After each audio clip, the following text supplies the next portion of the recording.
Alright, have a nice day mga kababayan and welcome back to my channel, Jensen Isa. Panibagong vlog, panibagong reaction video na naman ang ating masaksihan sa mga oras na ito. Patungkol ito kay Kenneth. So ano ba talaga ang nangyari kay Kenneth? So dito malalaman natin kung ano yung dahilan kung bakit nawala siya bigla sa kanilang tambalan ni Chrisnet. So ayan. Huwag natin patagalin pa, pero bago ang lahat, maraming salamat po kay Idol Olop Malalab. Please supportan po natin kanyang channel, lalo sa kanyang pag-charity vlogs. Malaking tulong na rin po yan sa mga hindi nyo pag-skip sa kanyang mga video uploads, para po karagdagang ayuda sa kanyang mga beneficiaries. So ayan, huwag natin patagalin pa. Idol, pasok! So nandito si Kenneth. Net, kumusta? Okay lang. Ha? Okay lang talaga? Ha? Dito sa vlog nito, wala itong kumbaga, sabihin mo yung totoo, no? It's either problema mo, yung issue, di ba? Kay dito sa vlog natin, dito malalaman talaga kung ano yung dahilan, no? Ay kaulaw, no? Kasi nandito naman ako para syempre sagutin din yung mga problema mo, no? At syempre andyan din yung mga magulang mo para makinig, no? Makinig sa problema mo. So syempre hindi ka naman nagsasalita sa amin, nagsasabi ng mga problema mo. Kaya ngayon gusto ko din na malaman din ng tagapanood natin, di ba? Para matapos na yung issue. So, ano ba talaga yung problema niyo? Yung problema ko kasi, dami kasi nagsabi sa akin na Kenneth, bakit ka pa magpatuloy mag-aral na wala na yung sponsor mo, hindi na mag-support sa iyo. Kaya ayun, napag-isipan ko na, siyempre naniwala din ako kasi dahil talaga sa mga issue. Sabi ng mga issue, Kenneth, huwag ka na mag-aral kasi wala na yung sponsor mo, wala nang silbi. Kasi minsan ka lang binigyan ng mga siyempre allowance ganun. Siyempre nakapaniwala ako kasi dami kasi nagsasabi sa akin na ganyan. Yung mga nagsasabi ba, kilala mo sila? Hindi.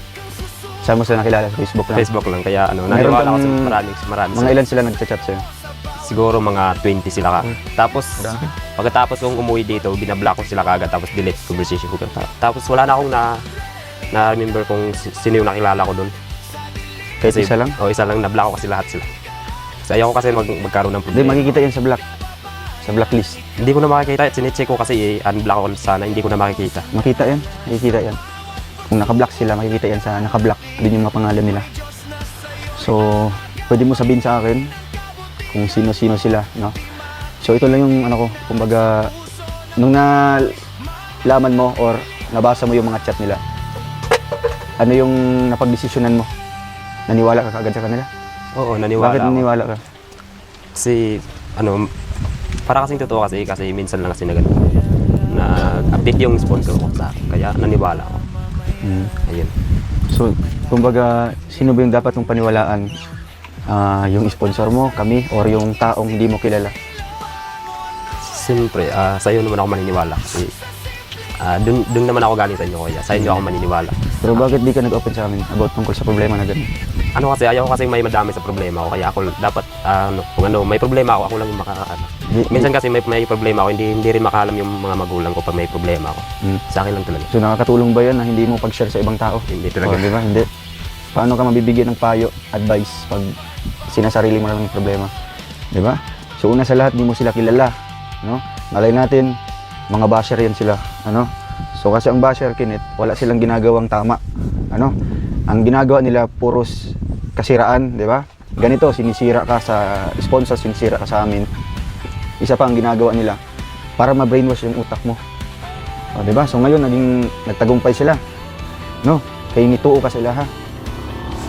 So karon masaya sila kasi nga naniwala ka sa kanilang sabi-sabi. Di ba? So based naman sa iyo sa naranasan mo. Totoo ba na na 4 na buwan kayo hindi binigyan? Oo. Ha? Totoo. Kasi in-update ko naman yung mga ko, yung sponsor ko. Pinagsabihan ko si Mama Tess. Mama Tess, kailan po kayo ng allowance? Kasi mayroon po sana akong babayaran sa school. Sabi ng sponsor ko, Kenneth, magantay ka lang kasi baka sa susunod meron. Kailan ka nag-chat nun? Ay, yung una lang. Kasi minsan lang ako magchat sa kanila kasi minsan hindi sila makapag-update sa akin kasi busy sila sa trabaho. Pero January, February, hindi ka binigyan doon? Oo, para dyan na talaga. Wala nga akong natanggap na kahit ano pa. Kasi alam ko naman, ikaw na lang yung nagbibigay sa akin, kuya. Yung minsan may babayaran ako sa school, makahingi ako sa Oh, iyo. ito net na. Gusto kong ipakita yung video mo. Video mo to. Diba? Dati lang yan. Oo. So, ang buwan ito ay January. So, pinaabot nila sa akin kasi hindi naman sila gusto na mag-direkta sa'yo. Kasi nga, respeto nila. Gusto nila ipadaan sa akin. So, ako yung nagbibigay sa'yo. So, ito, January to na video. Binigyan ka ng 5,000. 5,000. Salamat pala sa RR Forever. Mm. Maraming salamat po sa inyo, RR Forever. Shoutout po kay Mami. Oh, so January to. So, January pala nabigyan ka pala ng allowance. No? O, bakit sinabi mo na 4 na buwan? So, February naman. Ito, February 13, di ba? Birthday ni Lima, tandaan to? Yung allowance po niya galing po sa grupo po ng RMRM Forever. Yan, tanggapin mo ang 5,000. 5,000. Ano yung message ulit sa kanila? February yan, birthday yan ni Tita Maria Rhodes. Yan o, nakabidyo yan. Huwag po kayo mag-alala. Mamigas at mamibigyan na ipapatuloy ko ang para makatulong dito sa pamilya mo. Sa mga kapatid. Maraming salamat. Di ba? Paano mo nasabi na 4 na buwan ka? Tapos, last year pa, December. Ang December, ibinigay sa'yo kasama sa allowance mo padait. Yun. Tapos October, binigyan ka. November, kasabay sa pag-birthday mo. Di ba? Doon ka sa bahay nag-birthday. So, bakit sinabi mo 4 na buwan di ka binigyan?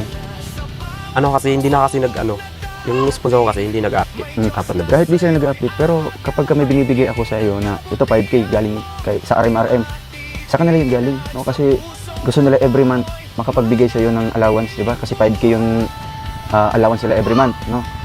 So, every time na magbibigay ako, naka-video yan. No? Naka-video para mai-report ko sa kanila ito na ibigay ko yung 5,000. So, bakit nasabi mo yun na ano? Na 4 na buwan? Ano kasi, minsan kasi na wala akong, minsan kasi nag-aaral ako, walang allowance, ganun. Kaya, Dapat itapukin ka. Pag wala kang allowance.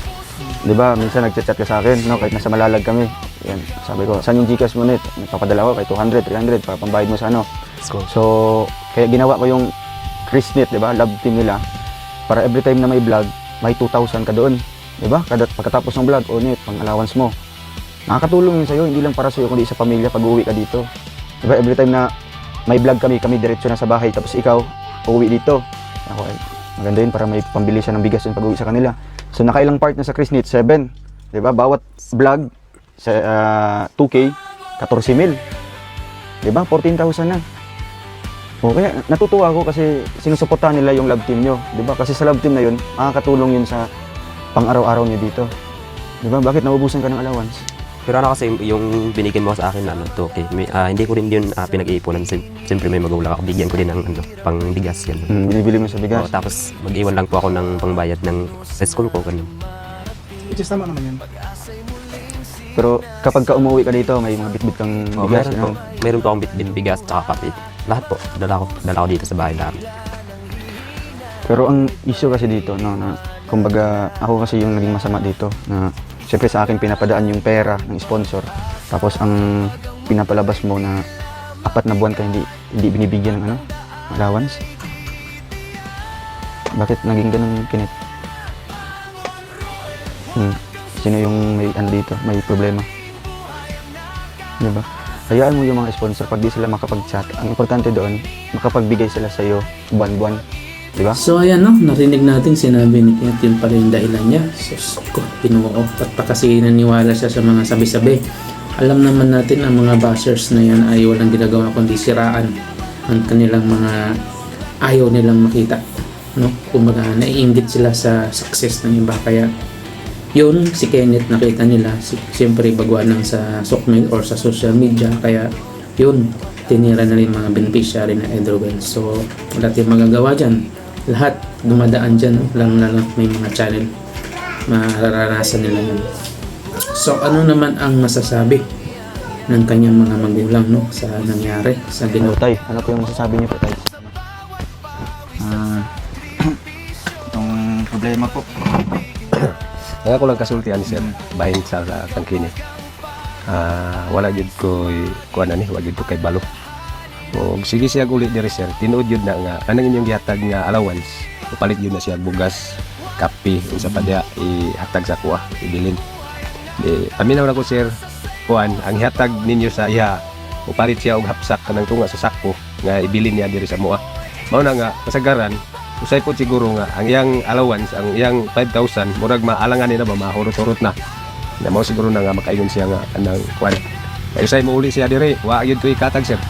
Kaya napay eskwela na kung mga gagmay diya sa elementarya. Nya tinod yun na sir.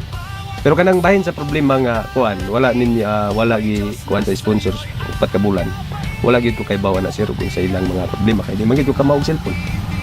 Muli siya dire katong niuli dire sir. Tingala lang ko nga niingon siya nga kanang kuwaw na ko ng mga gamit na ko dito pang. Akong giingnan niya unsa may problema. Man wala man.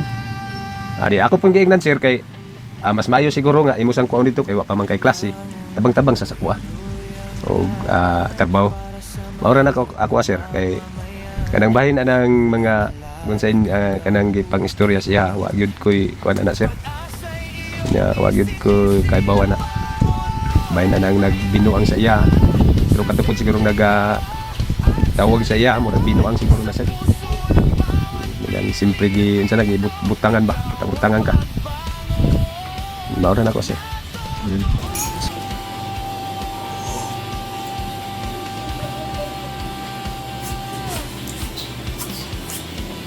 So ayan no, narinig natin, grabe. In behalf of Kenneth, no, ang papa niya mismo ang humingi ng pasensya kay Idol Roel no, sa nagawa ni Kenneth no, sa kanilang grupo. Kumbaga sinayang niya yung opportunity no, na yun sana ang magiging katuwang niya sa kanyang pag-aaral no. Kumbaga parang hindi sila mahirapan, lalo sa kanyang pang araw-araw no, kasi bawat vlog meron ng ayuda no. Yung mga grocery, unti-unti, at least meron silang magamit no, sa kanilang pang araw-araw. So ayan o, nagbunyi ang mga bashers. Nagtagumpay na naman sila. Ay, nako. So dito, pakinggan naman natin ang mga payo ng kanyang mga co-worker o kanyang mga kasamahan sa team, no? Sa Team Roel. No? Lalo nga na si Kuya Victor, si Aguila, si Jan Lindon, si Jan, at si Renz, no? Kung sino may mga kasama niya dati. Alamin natin kung ano masasabi na patungkol kay Kenneth at nagbigay sila ng mga kanya-kanyang payo no? Para kay Kenneth. So ayan, pakinggan natin. So ayan po. Yung masasabi ko lang din po no kay sa'yo Kenneth dito. Kasi medyo ano ako kasi nakasama ko po ng yung mga ilang buwan pero okay lang. Desisyon na po niya. Pasensya na po. Siyempre, sakit din itong tagpo nito dahil siyempre matagalin lang kasama si Kenneth. Naging isang taon, diba? Silang dalawa pa rin sa kapatid. Parang kuya Kenneth. Dahil pag walang ano yan, pag walang budget, magkahingi dito. Diba? Ako. Tingnan nyo, ang buhay ni sinira nyo. Si Lindon din siya pa nakasama din sa pag-mission natin. Ay, siyempre masabi kay Kenneth, kung yan na talagang vision mo, Net, wala na kami magagawa dyan, respeto namin yan. Good luck na lang, no?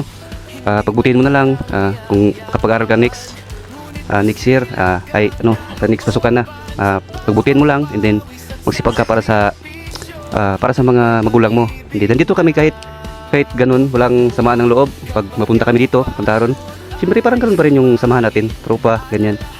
At siyempre, ayun lang, wala na kung sabi baka mayak na ako. Diyan lang. Yan guys, para sa akin net. Sa akin, yan lang basta sabi lang sa iyo. Patuloy na lang basta huwag wag magano sa amin. Huwag kang mahiya kung makapunta ka dito. Basta okay man dito ka kasi matulungan mo yung papa mo sa mama mo. Enjoy lang dito. Huwag kang magsamba ng loob. Dito yan, goods. Thank you. Siyempre si Kuya Vic isa din sa naging mentor ni Kenneth no kung may mga naging si Kuya Victor talaga yung pinaka nung wala si Kuya Toto, si Kuya Alex, Kuya Victor yung tagapag-advise kay Kenneth no kung may mga problema man. So ayan, siyempre makapagbigay siya ng last advice para kay Kenneth. Yun yung masabi ko kay Kenneth, talagang napakasayang na opportunity. Marami pa rin gustong tutulong sa kanya, no? Pero sa ngayon hindi pa natin alam talaga kasi si Kinit nandito ngayon sa bundok. Pero ang advice ko lang kay Kinit na i-ignore na yung mga taong hindi mo kilala kasi yun ang sisira sa buhay mo, no? Napakaganda sana ng buhay mo doon sa amin. Kasama mo si Kuya Rowel mo, ako, sila Tuto. Napakasimple lang yung ano mo doon, gawain mo doon, no? Trabaho, eskwela. Kaso lang ganun talaga, no? May mga pagsubok talaga, pero dapat sana labanan mo, no? Sa sunod, kung sino man yung mag-message ulit, i-block mo na kasi hindi mo kilala sila. Masasayang lang yung ano mo doon, yung kinabukasan mo sa walang kwentang tao, no? Sinisira ka nila kasi hindi nila kayang sirain si Dodong, no? Kasi alam nila na weak yung pagkatao mo, kaya ikaw ang tinitira nila. Oh, look, 20, no? 20 kabuk nag-message sa Yaha. Oh, anong purpose, di ba? Kaya ang ano ko lang sa'yo na labanan mo yun, no? Basta dito lang kami, no? Kung need mo pa rin ng tulong, dito kami, no? Suporta sa'yo. Kaya ang ano lang na labanan mo yung mga pagsubok sa buhay mo, no? Padayon sa pag-eskwela kasi mahirap sa ngayon, situation ngayon sa pag-uuma, napakahirap. Kaya dapat makapagtapos ka sa pag-aaral. Yun lang po. Thank you. May mga advice na Sir Renz.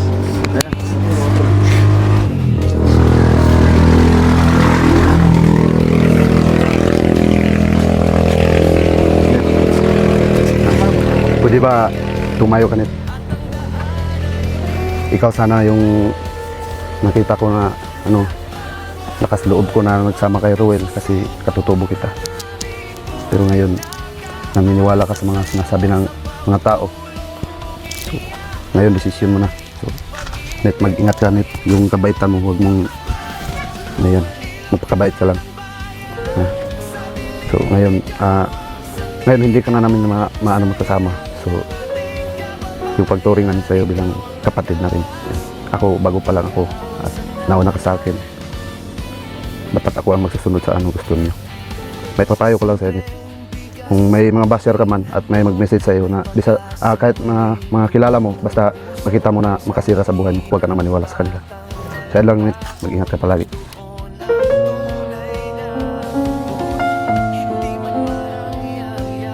So that's all for now, no? So hanggang dito na lang, no? Sana naintindihan nyo kung bakit ganun ang nangyari kay Kinit, no? Dahil yan sa mga basher at gustong manira. So sana magiging aral yan sa lahat, no?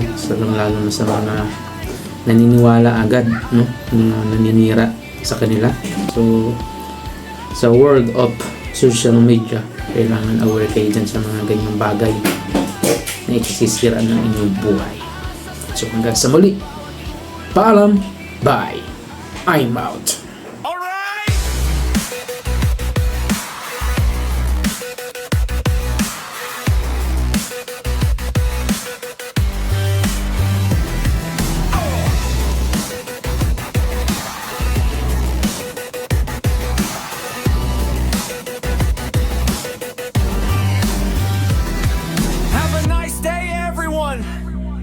And welcome back to my channel, Jinseniza. And don't forget to like, share, and subscribe.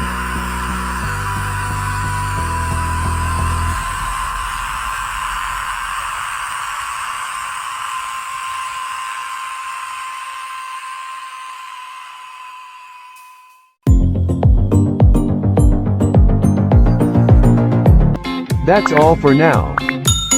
Until next time. Thanks for watching.